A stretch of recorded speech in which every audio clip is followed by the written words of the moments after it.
Nah, kita mau membahas mengenai stroke nih, dokter.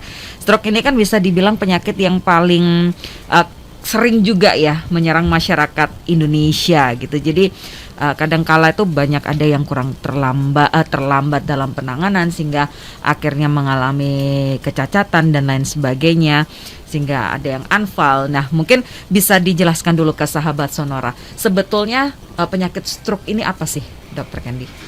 Iya. Memang ya sering terdengar di masyarakat itu stroke ya. Sebenarnya stroke itu adalah suatu kondisi di mana terjadinya gangguan pembuluh darah ya. Pembuluh darah yang di otak, lokasinya di otak ya. Jadi terganggu sirkulasi darah ke otak sehingga menyebabkan gangguan fungsi otak pada area yang terganggu. Jadi itu. Nah, gangguan pembuluh darah ini ada yang bisa tersumbat, di mana berhenti aliran darah ke area tersebut. Itu disebut penyumbatan. Ya, penyumbatan, stroke penyumbatan. Ada yang akibat pembuluh darahnya rapuh, pecah. Ya, sehingga darah membanjiri otak. Ini yang disebut perdarahan, stroke perdarahan di otak. Nah, makanya kita kenal ada yang disebut stroke perdarahan, ada yang dikenal stroke penyumbatan. Nah, ini kondisi di otak ya. Jadi itu yang disebut stroke. Berarti karena penyumbatan pembuluh darah yang ada di otak begitu ya, Dok ya. Apa sih sebetulnya penyebab dari stroke ini sendiri, Dok? Penyebab dari stroke ini banyak macam ya. Nah, sebelum kita ketahui penyebabnya, bahwa stroke ini akhir-akhir ini cukup banyak ya, insidensinya cukup tinggi. Di mana kita ketahui bahwa stroke ini adalah penyebab kematian nomor 3 loh. Penyebab kematian nomor 3 selain penyakit jantung maupun kanker ya. Nah, tapi penyebab kecacatan nomor 1. Ya, jadi kalau pasien sudah kena kelumpuhan, ya, stroke, lumpuh, ya otomatis kalau tidak ditangani dengan baik, cacat jadinya.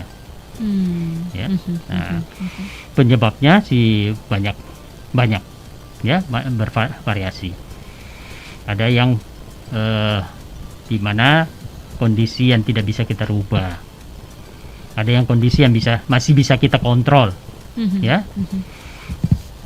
Penyebab dari kondisi yang bisa kita kontrol antara lain misalnya hipertensi, kolesterol, diabetes, perokok, ya, perokok, terus kurang olahraga. Wah, ini juga termasuk ya kayak hidup berarti ini ya. Ya, ada satu lagi yang mungkin yang kadang-kadang kita kegemukan. Obesitas itu kondisi-kondisi yang bisa kita kontrol ya. Kemudian ada lagi penyakit jantung ya, jadi itu. Nah, sedangkan penyebab yang memang sulit kita kontrol, yang tidak bisa kita kontrol, itu usia. Ya, biasanya usia kita tidak bisa kontrol lagi, memang kemungkinan terjadinya stroke lebih besar. Usia, bawaan, ya, bawaan, memang dari lahir sudah ada bakat bawaan, itu yang tidak bisa kita kontrol.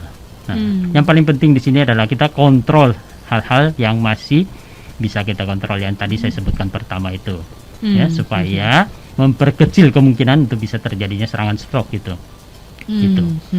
Ada nggak sih, Dok, faktor resikonya dari keturunan kalau untuk penyakit stroke ini, Dok? Ya, jadi itu ada. Biasanya kalau, ya, makanya tadi yang bawaan yang bawaan itu berarti dari keturunan. Ya, jadi kalau dalam keluarga ada riwayat orang tuanya punya riwayat gangguan pembuluh darah ya. Dalam hal ini gangguan pembuluh darah mulai dari jantung, otak juga ya. Kemungkinan dia punya bakat untuk terjadinya stroke lebih besar. Gitu.